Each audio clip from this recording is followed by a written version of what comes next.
I'm the Minister of Sport.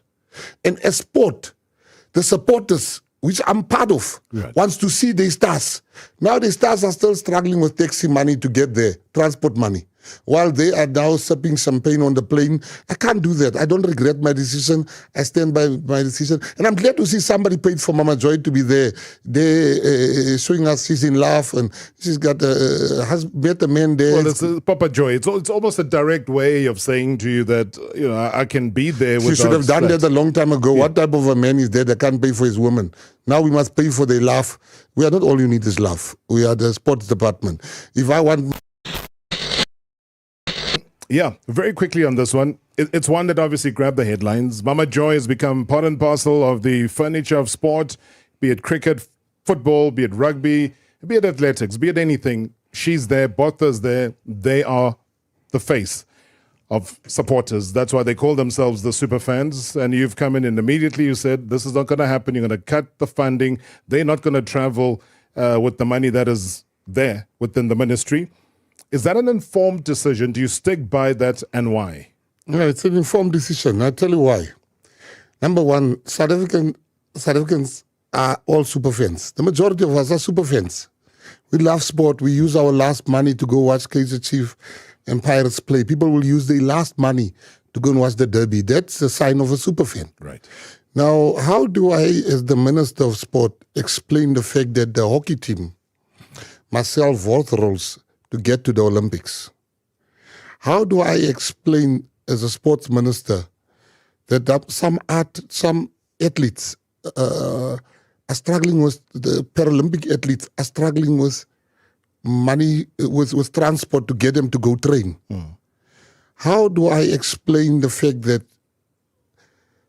teams didn't have sufficient time to train because of financial reasons?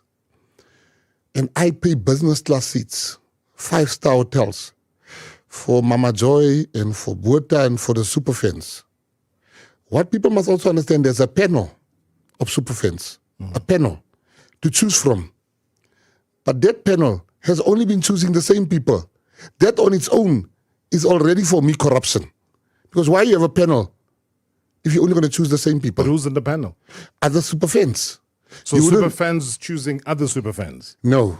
You must not act like Mama Joy and them. I'm a sports person, you're a sports person. I go to games, I see superfans running. It can be cold. He'll walk there without a T-shirt. Yeah. In all sports, those guys that you know, they are crazy. Like a Bani Army and whatever. Yes. Now, Mama Joy, how do I spend 1.3 million for hotel accommodation, for food, while the very same people that they are wanting to go and support can't get there? Am I crazy? I can't do that. I can't spend money on supporters. I'm not the Minister of Supporters. I'm the Minister of Sport. And as sport, the supporters, which I'm part of, wants to see their stars. Now the stars are still struggling with taxi money to get there, transport money. While they are now sipping champagne on the plane, I can't do that. I don't regret my decision. I stand by my decision. And I'm glad to see somebody paid for Mama Joy to be there. They showing us she's in love and she's got has met a man there. Well, it's Papa Joy. It's almost a direct way of saying to you that, you know, I can be there without. She should have done that a long time ago. Yeah. What type of a man is there that can't pay for his woman? Now we must pay for their love. We are not all you need is love. We are the sports department. If I want my girlfriend to come anywhere, I'll pay as a man. Let that Frenchman, he's got euros. Let him pay for his love, because then they can take these nice pictures and stuff like that. I'm very happy for Mama Joy. I love Mama Joy, but I love my job more. And my job requires me to empower sport, arts, and culture people. So what if somebody says, what about the visibility, you know, showcasing the colorful nature, like Superfans, for example? I'm playing devil's advocate here. You got Africa Cup of Nations, for example. You got traveling fans, those that will dress up in whatever kit. Then they get rewarded as the super fan of the match or the super fan of the tournament, like they've done in the past, to say that they're there to almost represent when South Africans can't afford to go to an Abidjan or go to an Egypt or anywhere else where games are being played, but they give the visibility and the color in the grandstand. No, South Africa does not need those things. You know, Mama Joy goes around and saying the Springbok players lost because she wasn't there. You can't disrespect the talent of players like that. That's just nonsensical. Rob, we don't have time for nonsense. We can't have, people are not going there to see the color. They're going there to see their team win. And if you want to see South Africans' vibrancy, come and build our tourism and visit us. And if you love something so badly, I love football. I would watch the Champions League final. I would watch the semi-final. I will travel to go and watch it because I'm a super fan. So she must make a super plan to get there, and I'm glad she made a super plan. That man should have paid a long time ago for his love to be there. We are not in the business of, we're not the ministry of finding love. We want... Let's talk about the love of a couple of federations' sport. Yes. One of the ones that you've had conversations with is the South African Football Association. Yes. For example. I'm going to touch on the cricket. We've seen what happened in the recent World Cup. I'll touch on the rugby. I'll touch on all of these key points that we need to touch on as well. But let me start off with SAFA. What have you made of SAFA? They've been in the headlines for all of the wrong reasons. We believe that they're also very bankrupt right now. They don't have money. Right. Firstly, I've had one meeting with SAFA. I'm having another meeting with SAFA on Monday at 8 p.m. I'm having a meeting with SAFA Monday, 8 p.m. What I know about SAFA is the negativity I read in the newspapers. But my job requires me, because I've got more access than the normal person on the street, than the journalist. Firstly, I told SAFA what I want as the Minister of Sport, because I represent the people. I said, number one, SAFA should qualify for the African Nations Cup. Number two, they got to qualify for the World Cup. Number three, we've got to help them to get the Women's World Cup and the Women's AFCON Cup to South Africa. Those are the deliverables that we've set.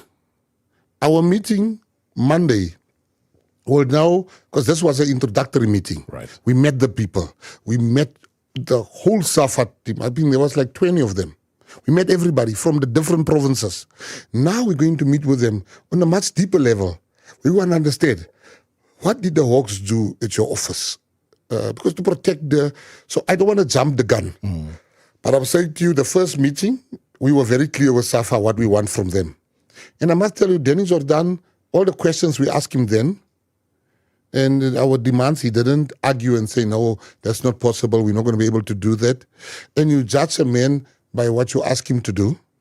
And if he fails to do that, it's now then you bring out the guillotine and say, no, you are not, even yourself, if you can't deliver on the things that you've agreed with us, right, you're going to deliver on. Secondly, we are now delving deeper into, the same with Boxing SA. Met with them, told them the problems that's there. So I'm saying to you that I was shocked this morning when somebody told me I'm not yet a month in the job. No. I said, what? No. And I was like, but I've met most of the federations.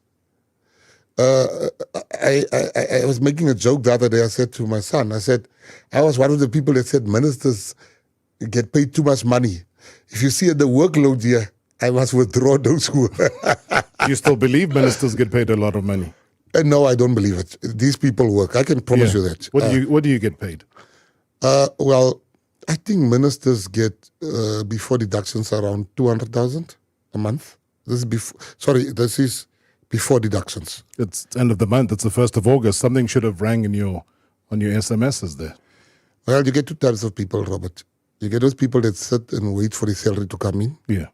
And then you get the others that don't wait for the salary to come in. You just keep working. You just work and there time you're like, let me see how much. And I'm also donating my salary to the Jocelyn Smith Foundation. Every month? Every month. For the next 5 years, I'll not take a salary. I will donate it every month to the Jocelyn Smith Foundation for missing children. Yeah. Because that's just something that touched me. And I'm in a position to be able to survive without the money because of my businesses. Yeah. I used to have the investments. Businesses I've sold.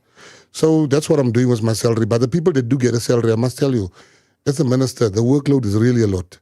For the first time, yesterday, I only ate at 7 p.m. Not because I wasn't hungry. It was meeting after meeting with different people. There was just no time to eat. I ate at the Freedom Park Yes. at 7 o'clock. I got a plate, but it was like a triple story plate. That's how hungry So you I had to make up for it. I had to Minister, make up for it. you're on a health journey, so I think let's not eat kotas, Baba. That was an emergency yesterday. It was a deviation. Let me go to... Wow, really interesting interview from Gayton, McKenzie, and Robert. This is the first time I'm actually listening to his show, Robert, here. And I he's a really popular radio presenter in South Africa. Really interesting interview they have here. And, I remember the first time Gayton McKenzie called out the Superfans and Mama Joy and, the others. Mama Joy also actually responded in a way that, she really didn't want to pursue any kind of ill feel, that she was still happy being the fact that she's a patriotic South African and all that. But then Gayton McKenzie in this video seems to still be going head to head with the Superfans ideology. I think for this Olympics, Mama Joy, according to him now, he says that she shared a photo of she and I don't know if probably that's her legal partner or spouse or something.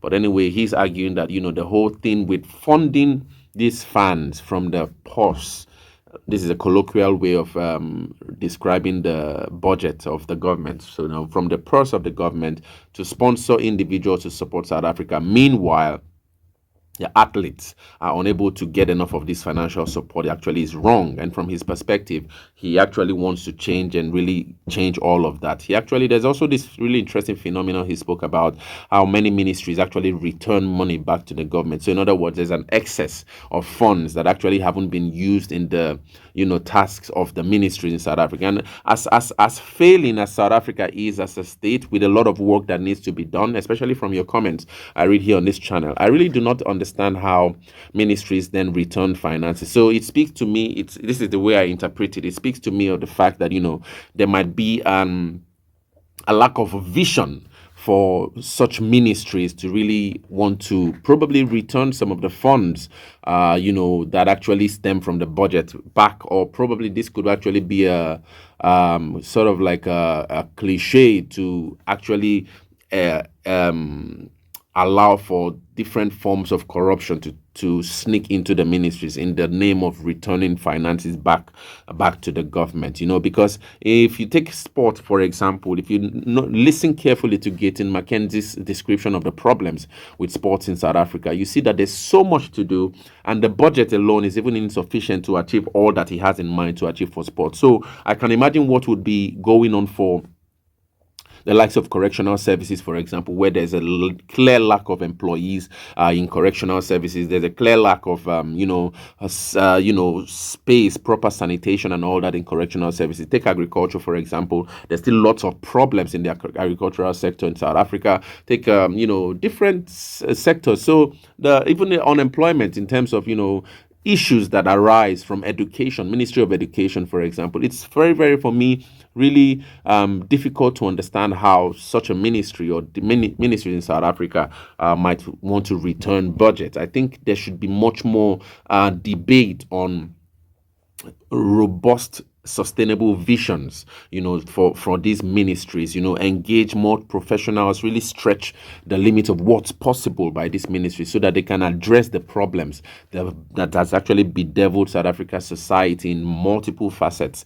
And Gayton McKenzie has actually seen some of those, gaps in the sports ministry, and is actually willing to really engage with the funds that have actually been diverted into the ministry to really address those issues. And so that's what we see here with the whole Superfans issue, that many athletes in the sports and haven't actually been remunerated as much as maybe these fans have actually been. And then for him, he sees that as a problem, and he's not able to sit and really observe such a premise. And this is actually what he now speaks about, how that the Ministry of Sport is not a ministry of love in this regard, as he tries to give a light jab to Mama Joy, in that the ministry must work for the athletes of South Africa and not the fans that support the athletes who have less resources to even carry out their athletic activities or responsibilities for the nation state of South Africa. So really interesting. I think that was a really worthy ideal or worthy pursuit by Gayton McKenzie. But I don't know, what do you guys think about this